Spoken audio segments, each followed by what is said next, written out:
Ko ngongolele o Sisu Christ na tohe e Matiu, whao e wahe, te kamatalau e tua mihono uruaki, ki hono wanima e vesi. Ai au pehe ono whakalea. Pea na e tatake a Sisu e lau maari e ki he toa wha ke ahi ia e te volo. Pea hiri ene au kai i he aho e whango fulu mo e po e whango fulu, na e toki whihe ka ia. Pea na e hau ahi ki a te ia, pea pehe e ia.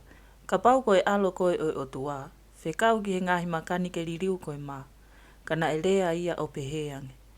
Kua tohi, e ikai mo ui e tangata i he maape, ka i he wholofola kotoa pe o kuhau me he o tua. Pea toki o hake ia he te volo ki he kolotapu, o tuku ia ki he tua whale lotu lahi, o ne pehe ki a teia. Ka pau koe alo koe o tua, whakatō koe ki lalo, he kua tohi. E whekau e ia e ne kau angelo ke nau wakai koe. Pea e hapa i koe, te ria na atou ia hova e i he maka. Pea peheang e Sisu ki a teia. Kua tohi foki, ouan ake ahi ki he eiki koho o tua.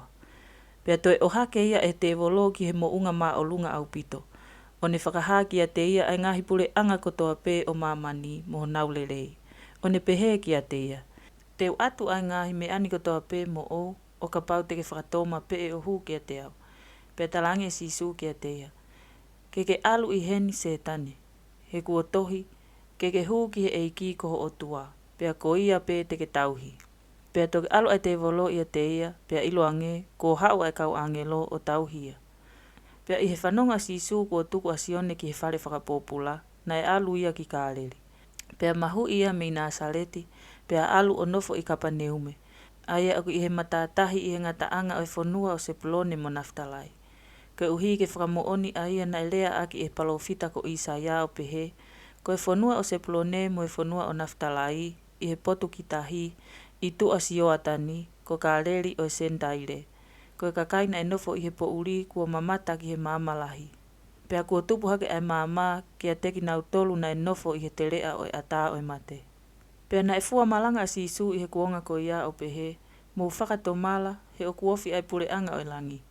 Pea i he haere a Sisu o ofi ki he tahi o Kāleri, na e mamata ia ki he ongo ka inga ko Saimone na e ui ko Pita, mo ani te lu ko hono toko ua.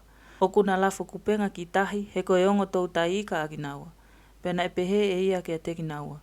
Mui ia te au. Pea te ungauhi agi moua koe tou tai tangata. Pea na anari aki lewa hona kupenga o mui ia te ia. Pea alu ia me iai pea ne mamata ki he ongo ka inga kehe. Ko se misi, ko e foha o se peti, mo Sione ko hono toko wa i he waka mo ena tamai ko se peti. O pena ho nau kupenga. Pea ne ui agi naua. Pea na anari aki lewa ai waka mo ena tamai kana mui ia te ia. Pea alu a Sisu ki he potu kotoa pe o Kāleri, o ako naki iho nau ngahi whare lotu, pe malanga aki ai ngongolelei o pule anga.